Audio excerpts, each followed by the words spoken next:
இதுதான் நம்ம அரசியலுடைய நிலைப்பாடா இருக்கு. கேவலமான அரசியல் நிலைப்பாடு. ஒன்றிய பாஜக மிக தீவிரமா எதிர்க்கணும் அப்படிங்கிற ஒரு விஷயத்த கூட்டணி கட்சிகளே சொல்றாங்க. காங்கிரஸோடய நான் நல்ல இணக்கமா இருப்பேன், பாஜகவோடய நான் நிர்வாக ரீதியா நல்ல இணக்கமா இருப்பேன்னா அதுதான் தப்புன்றேன். அதுதான் நமக்குள்ள அரசியல், நமக்குள்ள பிரிவினைன்றேன். எதுவே பார்க்க வேண்டிய அவசியம் இல்லை பிரதர். பிஜேபி எதிர் விடாத அவனை கேள்வி கேட்கும் வேணாம்.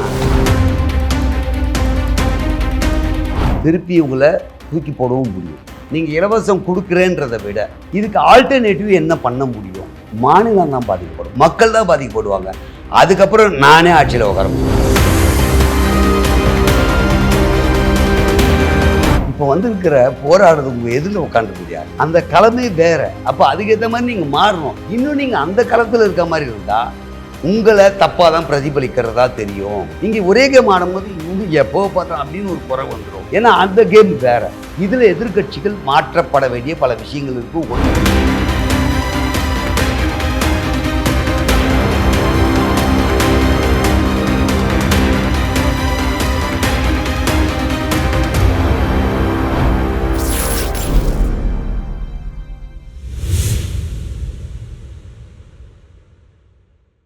கிரியாஸின் அதிரடி ஆடி சேல் 70% வரை தள்ளுபடி. கிரியாஸ், இது நம்ம family. Periyar Maniammai Institute of Science and Technology, Tanjavur. B.Tech Biotechnology with specialization in computer science and biology. ஆச்சி மசாலா. எந்த சமையலும் ருசி தேடும் ரகசியம் 20 ரூபாய். ரெட் நூல் தமிழ் நேயர்கள் அனைவருக்கும் வணக்கம். சாமானியரின் குரல் நிகழ்ச்சிக்கு உங்களை அன்புடன் வரவேற்கிறோம். இன்று நாம் சந்திக்க போகும் சிறப்பு விருந்தினர் நகைச்சுவை நடிகர் திரு கோதண்டம் அவர்கள். சார் வணக்கம். வணக்கம். உங்களுக்கும் வணக்கம், ரெட் நூல் நேயர்களுக்கும் வணக்கம். ஒன்றிய அரசுக்கும் மாநில அரசுக்கும் இருக்கக்கூடிய நிர்வாக உறவு எப்படி இருக்குன்னு நீங்க பாக்குறீங்க? இது சாதுரியமா நடந்துக்க வேண்டிய விஷயமா நான் பார்க்குறேன். ஏன்னா என்னால் அவங்கக்கிட்ட வேலை ஆகணும். நான் எதிர்க்கணும். நியாயமான விஷயத்துக்கு நான் எதிர்த்து தான் ஆகணும். ஆனால் எல்லா இடத்துலையும் மோதல் போக்கு இருந்தால் எனக்கு கிடைக்க வேண்டியது கிடைக்காது. இந்த ஈகோவில் நான் அப்படின்னா மாநிலம் தான் பாதிக்கப்படும், மக்கள் தான் பாதிக்கப்படுவாங்க. அதுக்கப்புறம் நானே ஆட்சியில் உட்கார முடியாது. அப்போ நான் நான் சொன்னால் அவங்க தரலன்னு நான் பண்ணல, அவங்க தரல அவங்க தரல நீ பண்ணலன்னா பாதிக்கப்படுறது நாங்கள் தானே, உன்னுடைய ஈகோ கிளாஷ் ஆனுவாங்க. அதனால இங்கே என்னை பொறுத்த வரைக்கும் மோதல் போக்கு எங்கே இருக்கணுமோ அங்கே மட்டும் தான் இருக்கணும். அவன் விரோதியாகவே பார்த்துருந்தா மாநிலத்துக்கு எதுவும் சேராது. இது கடந்த ஆடுங்கள்லையும் நம்ம பார்த்துட்டோம். அதனால அந்த மாதிரி போக்கு இந்த விஷயத்த நீங்கள் சொல்லும் போது தான் கூட இருக்க கம்யூனிஸ்ட் விசிக்காவே என்ன சொல்கிறாங்கன்னா, அப்படி ஒன்றிய அரசோட மோதல் போக்கு கடைபிடிக்காமலாம் அவங்களால ட்ராவல்லாம் பண்ண முடியாது, அவங்க அப்படியெல்லாம் விட மாட்டாங்க. பாஜகக்குன்னு ஒரு அஜெண்டா இருக்குது, அதை செயல்படுத்த வைப்பாங்க. செயல்படுத்த முரண்டு பிடிக்கும் போது அதற்கான பிரதிபலனை முதலமைச்சர் அனுபவிப்பார். அதனால அவர் தான் ஒரு ஸ்ட்ராங்கான டெசிஷன் எடுக்கணும். ஒன்றிய பாஜக மிக தீவிரமாக எதிர்க்கணும் அப்படிங்கிற ஒரு விஷயத்த கூட்டணி கட்சிகளே சொல்கிறாங்க. நான் ஒன்றிய அரசோடையும் நான் இதாக இருப்பேன், நல்ல உறவோடு இருப்பேன், அதை எதிர்க்கக்கூடிய எதிர்கட்சிகளோடையும் நான் இங்கே தமிழ்நாட்டில் கூட்டணியில் இருப்பேன்னா அது எப்படி கரெக்டாக இருக்கும்? காங்கிரஸோடையும் நான் நல்ல இணக்கமாக இருப்பேன், பாஜகவோடையும் நான் நிர்வாக ரீதியாக நல்ல இணக்கமாக இருப்பேன்னா கருவாட்டு சாம்பார்னு இருக்க முடியாதுல்ல. இல்லை, நீங்கள் சொல்கிறது இதுதான் நம்ம அரசியலுடைய நிலைப்பாடாக இருக்குது. கேவலமான அரசியல் நிலைப்பாடு. எல்லாம் இவனை பகைச்சிக்கினா தான் இவன் நண்பன் கிடையாதுரா. எல்லாம் எனக்கு ஃப்ரெண்டு. இவன் அதிகப்படியாக எனக்கு தேவை, இவன் இந்த இடத்துக்கு எனக்கு தேவை. இப்படியே நினைக்க மாட்டுறாங்க நம்ம மக்கள். எனக்கு பிஜேபி எதிர் விடாத அவனை கேள்வி கேட்கும் வேணாம். இப்போது இவரால் சில காரியங்கள் எனக்கு ஆகணும். சில விதத்தில் ஏன்பா நீ பண்ணுற தப்பு, அதனால் அப்படின்லாம் தரமாட்டேன். எப்படி தரமாட்டேன்? அப்போ நீ ஃபைட் பண்ணு, தப்பில்லை. எடுத்த உடனே இவனை எதிரியாகத்தான் பார்க்கணும், இவனை நண்பன். இதுதான் நமக்குள்ள அரசியலில் நமக்குள்ள பிரிவினைன்றேன். மக்களை இப்படியே காமிச்சு தன்னுடைய கட்சி தொண்டர்களை இப்படியே பார்த்து அவங்க எதிரியே பார்க்க வேண்டிய அவசியம் இல்லை பிரதர். சுமூக அரசியல் பண்ணுங்கன்ற இங்க இல்லை. இதுக்கு முன்பாக நான் உங்களுக்கு ஒரு உதாரணம் சொல்றேன். சொல்லுங்க. இப்போவும் பாஜக தான் ஆட்சியில் இருக்குது. இதற்கு முன்பாக ஒரு 3 மாதங்கள் 4 மாதங்களுக்கு முன்பாக திமுக ஆட்சியில் இருந்தது. ஒரு நீட் பிரச்சனைன்னு இப்போ மாணவர்கள் இவ்வளோ அளவுக்கு பிரச்சனை பண்ணியிருந்தாங்க அப்படின்னா முதல் குரல் தமிழ்நாடு அரசிடம் இருந்து வந்திருக்கும். முதல் குரல் தமிழ்நாடு கவர்மெண்ட்லேருந்து தான் வந்திருக்கும். ஏன்னா நீட்டுக்கு எதிராக நம்ம தொடர்ந்து எதிர்ப்பு மனநிலையில் இருக்கிறோம். இப்போ தமிழ்நாட்டிலே போராட்டம் நடக்குது. ஆனால் தமிழ்நாடு அரசு சார்பாக ஒரு ஸ்டாண்ட் இருக்கா அப்படிங்கிற ஒரு கேள்வி இல்லை இருக்குது. நீட் பிரச்சனையில நீட் எவ்வளோ நாளாக இருக்குது பிரதர்? 2017 கம்பல்சரி. இப்போ எத்தனை வருஷம் ஆச்சு? 9 வருடம். ஏன் 9 வருஷம் யாரும் எதுவும் பண்ண 9 வருடம் யாருமே எதுவுமே பண்ணல அப்படின்னு நம்ம சொல்லிட முடியாது. சொல்லுங்க. எடப்பாடி பழனிசாமி அவர்கள் அவர் முதலமைச்சரான கொஞ்ச நாட்கள் இந்த பிரச்சனை மிகப்பெரிய அளவில் வருது. ம். தீர்மானம் போட்டு அனைத்து கட்சிகளையும் கூப்பிட்டு எல்லா கட்சிகளோட இதோட ம். தீர்மானம் போட்டு டெல்லிக்கு அனுப்பிச்சார். ம். அதே மாதிரி இவங்க ஸ்டாலின் வந்ததுக்கு அப்புறம் தீர்மானம் போட்டு அறிவிச்சாங்க, ம். அனுப்பி விட்டாங்க. ம். அது ஒன்றிய அரசு அப்ப இருக்கும்போது ஏத்துக்கல, இப்ப இருக்கும்போது ஏத்துக்கல. ம். நம்ம கேள்வியை வந்து ஒன்றிய அரசு கிட்ட வைக்கணும். ம். நீங்க ஸ்டேட் கவர்மெண்ட் அனுப்புது, நீங்க என்ன கையெழுத்து போட மாட்டீங்களான்னு கேட்கணும். ம். நம்ம என்ன சொல்றோம்னா இவங்க 2 பேரும் கையாளாதவங்க, இவங்களால பாருங்க ஒரு கையெழுத்து கூட வாங்க முடியலன்னு நம்ம பேசுறோம். ம். 9 வருஷமா இருக்குது, என்ன பண்ணிட்டாங்கன்னு நம்ம கேள்வி கேட்கிறோம். இல்ல அப்படி எப்படி கரெக்ட்? ரைட், அப்படி கேட்கறதா நீங்க நினைக்கிறேன். நான் அப்படி கேட்கல. இது செயல்படுத்துறதுக்கான வழி பார்க்கணுமே தவிர லெட்டர் அனுப்பிச்சுட்டு அவன் ரிஜெக்ட் பண்ணிட்டான். நான் பேருக்கு லெட்டர் இல்ல, மசோதா. அதான் மசோதா சட்டமன்றத்துல எல்லா கட்சிகளும் இல்ல, ஆதரிச்ச அது வந்து மசோதா. எப்படின்னா நான் மசோதா நிறைவேற்றிட்டேன் வேலை ஆகலையே. அல்டிமேட்டா நமக்கு வேண்டிய ரிசல்ட். வேலை ஆகலைன்னா இப்ப நான் செய்ய வேண்டிய வேலையை நான் செஞ்சுட்டேன், அவங்க பண்ணல அப்படின்னா யாரை எதிர்க்கணும்? அப்போ செஞ்ச என்னையா இல்ல செய்யாத அவங்களையா? அவங்கள நான் என்ன சொல்றேன், இது மசோதா போட்டு நானும் என்ன சொல்றேன், நான் கடமையை செஞ்சுட்டேன். இது சொல்ல எனக்கு விருப்பம் இல்லை. உதாரணத்துக்கு நான் சொல்றேன், நானும் மசோதா போட்டு விட்டேன், நான் போட்டு நானும் இது அவங்க பண்ணல, நான் என்ன பண்ண முடியும்? அது வேண்டாம், கேட்காத. இந்த மசோதா என்ன பண்ண போறாரு அதை தான் கேட்கிறேன். செயல்முறை திட்டம் என்னன்னு கேளுங்க. அந்த செயல்முறை திட்டம் தான் என்னன்னு கேட்கிறேன். இல்ல பிரதர், அதுக்கான ஒரு குழு அமைச்சு நான் ஏற்கனவே ஒரு வீடியோலயே சொல்லியிருப்பேன் சார். குழுவில ஏகே ராஜன் கமிட்டியில 2021 பரிந்துரை சார். நீங்க சொல்றது வேற சார், அவங்க போட்டாங்கன்றது விட்டுருங்க. நான் சொல்றது என்னன்னா, நீங்க ஏன் ஆங்கிள் கேட்குறீங்க, நான் ஏன் ஆங்கிள் சொல்றேன். ஏற்கனவே அவங்க குழு போட்டாங்க, இவங்க அதுக்குள்ள நான் போல என் அறிவு கேட்டிய எனக்கு தெரிந்த விஷயத்த ஷேர் பண்றேன். ஒரு குழு போடுறேன், இது தீர்க்கறதுக்கு என்ன வழி, எதனால நீட்டு ஒழிக்கணும், ஏன் ஆதரிக்கணும், இதுக்கான பதில் என்ன, பொதுமக்கள் கிட்ட போய் கேளுங்க. ஏன்டா நீட்டு ஒழிக்கணும் தெரியாது, உடனே ரியாக்ட் பண்ணிடணும். இந்த விடவே கூடாது, உடனே எதிர்ப்பு தெரிவிச்சணும், இல்லை உடனே ஆதரவு தெரிவிச்சிடணும். என்னை பொறுத்த வரைக்கும் வெயிட் பண்ணு. நான் திருப்பி சொல்றேன், இந்த கட்சிக்கு ஆதரவு இல்லை, வெயிட் பண்ணு. செயல்முறைக்கு என்ன பண்ணணும் நீ உட்காந்து யோசி. அதை விட்டுட்டு நாளைக்கு காலை மசோதா போட்டேன், நாளைக்கு காலை ஸ்ட்ரைக் பண்ணிட்டேன், நாளைக்கு காலை 100 பேரை கூட்டிட்டேன். வேண்டாம், கூட்டி என்ன பண்ணோம்? ஓகே இப்படி பழகிடுச்சு. அப்போ நான் சொல்லுது, இப்போ பிரதர் நான் ஒன்னே ஒன்று கேட்குறேன் பிரதர், நம்ம பொதுமக்கள் கிட்ட போய் ஜென்ரலான ஆடியன்ஸ் கிட்ட போய் கேளுங்களேன், நீட்டுன்னா என்ன தெரியாது. ஏன் சார் தெரியாது? தமிழ்நாடு போராடி இருக்கு சார். இல்ல போராடுறேன் பிரதர். நம்ம எக்ஸாம்ஷன்ஸை வந்து ரூல்ஸா மாத்த கூடாது இல்ல. சரி, நீதி விலக்க நம்ம நீட் ஏன் வேணான்றேன் உங்களுக்கு புரிஞ்சிருக்கும், அதனால கேட்குறேன். எனக்கு தெரியாது, எனக்கு அந்த அளவுக்கு அறிவில்லாதவனா இருக்கேன். நீட் ஏன் வேணான்றோம் அது சொல்லுங்களேன். அது சமநிலையை உடைக்குது, சமூக நீதியை உடைக்குதுங்கிற ஒரு பார்வை இருக்கு. அப்படி பொத்தாம் பொதுவாக சொல்லுவோம், மக்களுக்கு அடித்தட்டு மக்கள் புரியுற மாதிரி சொல்லும். ஏன் வேணாம்? ஏழை மாணவர்களோட மருத்துவ கனவை சிதைக்குதுங்கிற ஒரு விஷயம். எந்த வகையில? பணம் இருக்கவன் மருத்துவம் படிக்கலாம், பணம் இல்லாதவன் மருத்துவம் படிக்க முடியாதுங்கிறது. அதனாலதான் எதிர்க்கிறாங்க. அதான் இதான் ஒட்டுமொத்த காரணம். அதுதான். அதே மாதிரி பாடத்திட்டங்கள் தமிழ்நாட்டுக்கு ஏத்த மாதிரி இல்ல, ஒன்றிய அரசு சிபிஎஸ்சி வச்சு எடுக்குதுங்கிற ஒரு குற்றச்சாட்டு. கரெக்டா. இதுதான் விஷயம். இதனாலதான் நம்ம வேணான்றோம். இதை மாநில அரசு ஒரு பிளான் பண்ணுது, ஆனா மத்திய அரசு அங்கீகாரம் இல்லாம இங்க ஒரு கல்வி முறையை கொண்டு வர முடியாது. அப்படி இல்ல, கல்வி பொதுப்பட்டியல் இருக்கு. எது கல்விங்கிறது பொதுப்பட்டியல், சிபிஎஸ்சி வேற இல்ல கல்விங்கிறதே பொதுப்பட்டியல்ல தான் இருக்கு, கன்கரண்ட் லிஸ்ட்ல தான் இருக்கு. இல்ல பிரதர், நீட்ல இருந்து கேட்கப்படும் கேள்விகள் எதுலன்றாங்க எனக்கு தெரியலன்னு. பெரும்பாலும் சிபிஎஸ்சில இருந்துங்கிற ஒரு குற்றச்சாட்டு இருக்கு. அதுதான் பிரதர் நான் சொல்ல வரேன். நீங்க சொன்னதுக்கான பதில் தான் நான் சொல்றேன். அந்த சிலபஸ் இங்க இல்ல, அந்த சிலபஸை இங்க கொண்டு வர ஒண்ணு வழி பண்ணணும். அதனால தான் இவங்க அட்டன் பண்ண முடியல. இதுக்காக நீட் தேர்வுக்குன்னு ஒரு சென்டருக்கு போய் படிக்க வேண்டியிருக்கு, பல லட்சம் செலவு பண்ண வேண்டியிருக்கு. இந்த கல்வியை சிபிஎஸ்சி படிக்கிறவன்லாம் நீட்டுக்கு போயிடுறான், நம்மளது படிக்கிறவன் போக முடியல. இதுதான் சிக்கலே இங்க. இந்த சிக்கலை தகர்த்துறதுக்கு நம்ம வழி பார்க்கறது இல்லை. நீட்டை ஒழி, நீட்டு தேவையில்லைதான். அப்ப இந்த கல்வியை மாநிலத்துக்கு கொண்டு வரதுக்கு என்ன வழி?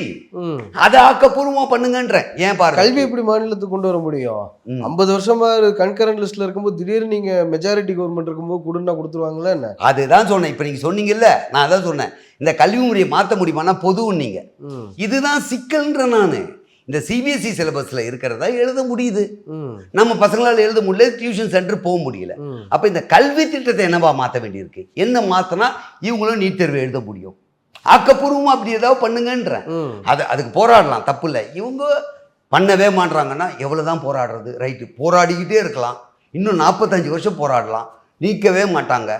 நம்மளும் அப்பப்போ வருஷத்துக்கு ஒரு தடவை போராடணும், நாங்களும் மசோதா நிறைவேற்றணும். போராடாம கிடைச்ச விஷயங்கள் ஏதாவது இருக்கா என்ன? இல்லை போராடி கிடைக்கும், நாட்கள் ஆகும். அதுக்கு நான் என்ன சொல்றேன், இதுக்கு ஏதாவது சொல்யூஷன் இருக்கா பாருங்க. என்னுடைய பார்வைக்கு நான் சொல்றேன், ஒரு பொதுவான சாமானியன் பார்வையிலேருந்து சொல்றீங்க. ஆமா. அப்ப என்னன்னா இதுக்கு தீர்வு என்னன்னு பாருங்க. சும்மா போராட்டமே தீர்வு இல்லை. ஏன்னா பல வருஷமும் போராட்டம் பண்றீங்க, தீர்வு வரல. போராடுவோம், இன்னும் போராடுவோம், அகிம்சை வழியில போராடுவோம். போராடுங்க, நான் வேணாம்னு சொல்ல. தீர்வு ஒரு பக்கம் தேடுங்கப்பா. வெறும் போராட்டமே தீர்வாகாதுன்றேன். பொதுவாக வந்து தமிழ்நாட்டில் ஒரு பார்வை இருக்கும், சிறந்த எதிர்க்கட்சினா திமுக அப்படிங்கிற ஒரு விஷயத்த சொல்லுவாங்க. கலைஞர் கருணாநிதி 13 வருஷமா எதிர்க்கட்சியாக உட்காந்தாலும் அதுக்கப்புறம் ஆட்சியை பிடிக்கிற அளவுக்கு எதிர்க்கட்சி அரசியலை ரொம்ப சிறப்பாக பண்ணாருன்னு சொல்லுவாங்க. ஸ்டாலின் அவர்கள் இந்த 10 வருஷத்தில் பண்ணி தான் 2021 ஜெயிச்சார் அப்படின்னு.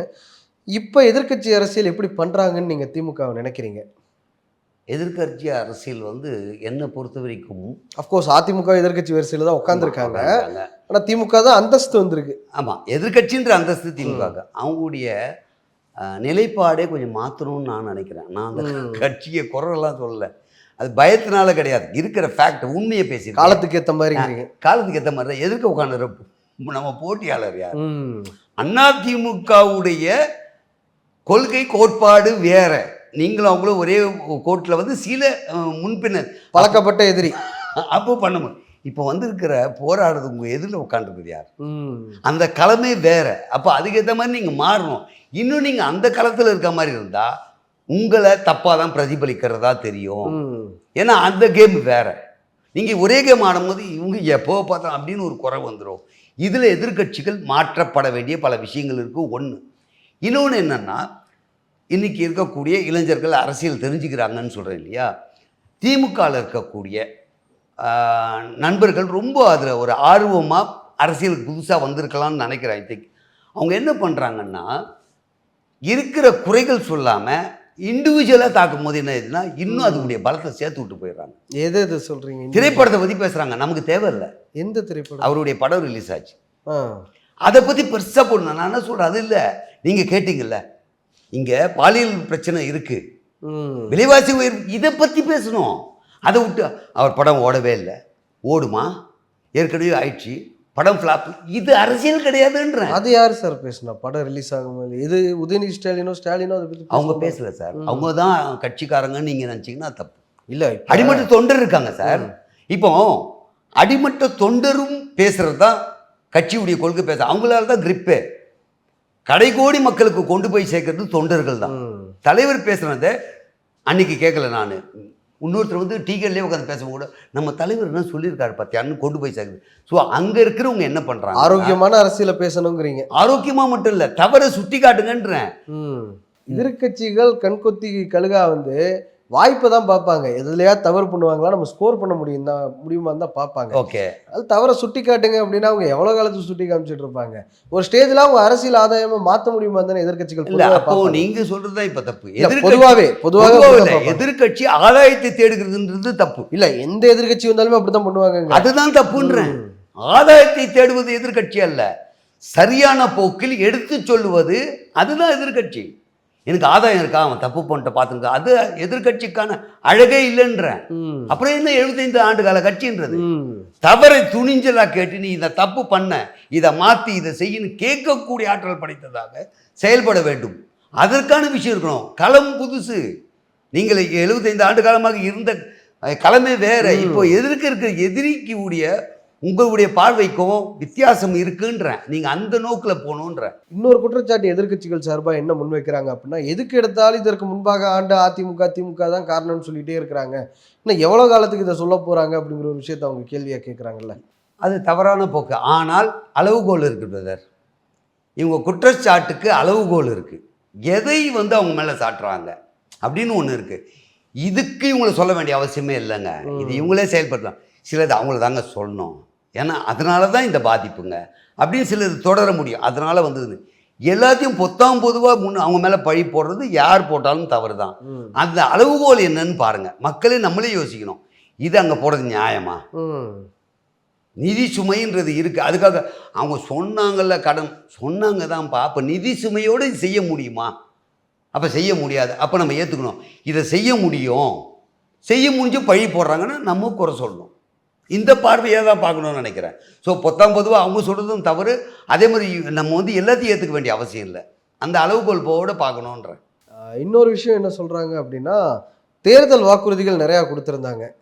மகளிர் உரிமை தொகைங்கிறத 2500 கொடுப்போம் அப்படின்னு சொல்லி, அந்த மாதிரி வேலையில்லா பட்டதாரி இளைஞர்களுக்கு கொடுப்போம், நிறைய மாணவர்களுக்கு நாங்கள் ஊக்கத்தொகை கொடுப்போம், விவசாய கடன், இந்த மாதிரி பல வாக்குறுதிகள் கொடுத்துருந்தாங்க. அதெல்லாம் எப்போ நடைமுறைப்படுத்த போகிறாங்க அப்படிங்கிற ஒரு கேள்வியை முன்வைக்கிறாங்கல்ல. என்ன பொறுத்த அதுக்கான எந்த இண்டிகேஷனுமே தெரியலையே அப்படிங்கிறாங்கல்ல. இது அவங்க சொன்னதே தப்புன்னு எந்த கட்சியாக இருந்தாலும் நான் சொல்லுவேன். இங்கே அந்த பதவிக்காக ஒரு வேளை பேசியிருக்கலாம், இல்லைன்னு நான் சொல்லலை. இல்லை சார், நம்ம பதவிக்காக பேசிடலாம், நம்ம சொல்லிடலாம். ஏற்றுக்கிட்டு மக்கள் ஓட்டு போட்டாங்க. 1,72,00,000 பேர் ஓட்டை போட்டாங்க. இப்போ நீங்கள் ஓட்டு போட்டதுக்கப்புறம் நான் அன்னைக்கு பதவிக்காக சொல்லிட்டேன், நீங்கள் அப்படி டிக்ளேர் பண்ணல. இல்லை இல்லை சொல்கிறேன் பொதுவாகவே. ரைட். அது இப்போ என்னென்னா, ஏற்றுக்காம திருப்பி உங்களை தூக்கி போடவும் முடியும். அதுக்கு 5 ஆண்டு காலம் ஆகலாம் அடுத்த ஆட்சியில். அப்போ இது செயல்படுத்துறதுக்கு இவங்க டைம் எடுத்தால் மக்கள் டைமும் கொடுக்கலாம், இல்லை கொடுக்காமையும் போகலாம். பொதுவாக ஒரு ரூமுக்குள்ளே உட்காந்து நம்ம பாட்டுன்னு தவறு சரின்னு சொல்ல முடியும். ஏன்னா நீங்கள் சொல்கிற அந்த மக்கள் ஏற்றுக்கிறாங்களா இல்லையா? இப்போ நிறைய பேர் அரசியல் பேசுகிறாங்கன்னு சொன்னா கெஜானாவில் இல்லை வெள்ளை அறிக்கை குத்தாங்க. அது உண்மையோ பொய்யோ அது ரெண்டாவது தான். என்ன போது இப்போ அப்படியா, அதனால தான் செய்ய முடியலையா? ஏற்றுக்கலாம். அது என்ன ஆனால் எனக்கு நான் கொடுக்குறேன்னு சொன்னேன், ஏன் கொடுக்கல? போராடலாம். என்னுடைய பார்வைக்கு அதான் சொல்கிறேன், இந்த விஷயங்கள் இதுக்கப்புறம் வரக்கூடாது. இலவசமே அறிவிக்காதீங்க. இல்லை சார், நீங்கள் சொல்லலாம் இலவசம் அறிவிக்கக்கூடாதுன்னு. இதுக்கப்புறம் இல்லை, வல்னரபிளாக இருக்கக்கூடிய மக்கள்கிட்ட போய் கேட்டாதான் அது நிதர்சனம் என்னன்னு தெரியும். ஆமாம், இன்னமும் அரசாங்கம் தரக்கூடிய இலவச அரிசி, இலவச பருப்பு வச்சு சமைக்கிறவங்க எத்தனையோ பேர். அந்த காலை உணவு திட்டங்கிறது ஒன்று வந்திருக்குன்னா, வெல்ஃபேர் ஸ்கீம் வந்திருக்குன்னா அதற்கான தேவைகள் இருக்கனால தான் அரசாங்கம் கொண்டு வருது. உரிமை தொகைன்னு ஒரு 1000 ரூபா கொண்டு வர்றோம், இந்த டைம் வந்தால் 2000 ரூபா கொடுப்போம், இன்னொரு கட்சி 2500 தருவோம்னு சொல்றாங்கன்னா அதற்கான தேவை இருக்கனால தான் சொல்றாங்க வாக்குறுதிகளா. நம்ம ஒரு இடத்துல உட்காந்துட்டு ஒரு கம்ஃபர்டபுளான பொசிஷன்ல உட்காந்துட்டு இப்போ நாங்களோ நீங்களோ அதை சொல்லலாம். வல்னரபிளா இருக்கக்கூடிய மக்கள்கிட்ட கேட்டா தானே தெரியாது இலவசம் தேவையா தேவையில்லையான்னு. ஏன் இலவசமா பாக்குறீங்க? மக்கள் வரி பணத்துல இந்த அரசாங்கம் நடக்குது, அதுதான் அவங்களுக்கு தேவையான வெல்ஃபேர் ஸ்கீம், அவ்வளவுதான். அதுதான் சொல்றேன், எது தேவையோ அது கொடுங்க, எல்லாத்தையும் கொடுங்கன்னு சொல்ல வரல. இன்னொன்னு, ஏன் எங்க வாழ்க்கை தரத்தை உயர்த்தல? என்னுடைய கேள்வி அதுதான். இன்னும் இலவசம் கொடுப்பியான்னு ஏங்க வச்சது யாரு? அதற்கான தேவைகள் இருக்கு சார். இல்ல, அதை தான் சொல்றேன் பிரதர்.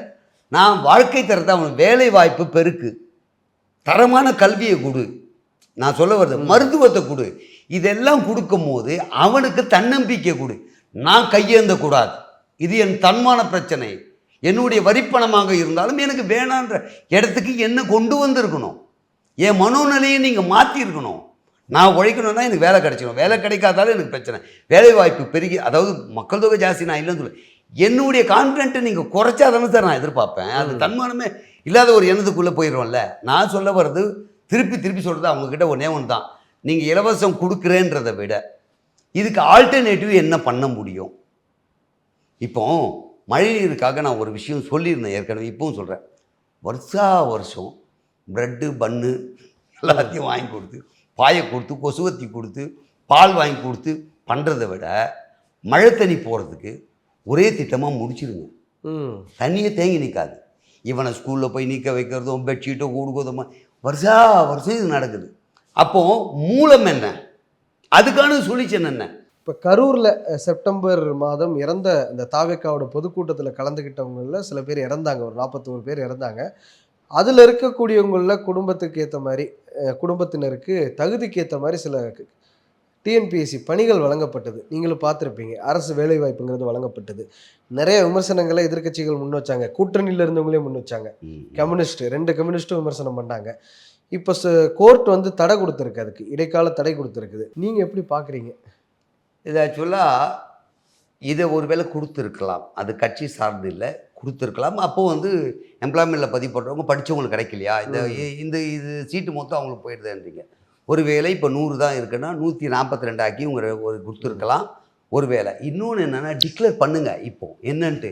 இனிமேல் அரசியல் கட்சி கூட்டத்தில் இருந்தால் எந்த சலுகை கொடுவா டிக்ளேர் பண்ணிட்டு போயிடுங்க.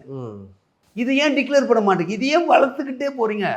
ரைட், இந்த தடவை வேலை கொடுத்துட்டேன், இதுக்கப்புறம் நம்மளே சொல்கிறல ஒரு சாய்ஸ் இல்லை, இது வரைக்கும் பண்ணிட்டு இதுக்கப்புறம் பண்ணக்கூடாது, அதே மாதிரி பண்ணுங்கன்ற சட்டத்தை கொண்டு வா, டிக்ளேர் பண்ணுங்கள். இனிமேல் அரசியல் கூட்டத்தில் உயிரிழந்தால் அந்த கட்சி தான் செய்ய வேண்டும், இது அரசுக்கு எதுக்கும் எந்த சம்மந்தமும் இல்லை, டிக்ளேர் பண்ணிட்டு போங்க.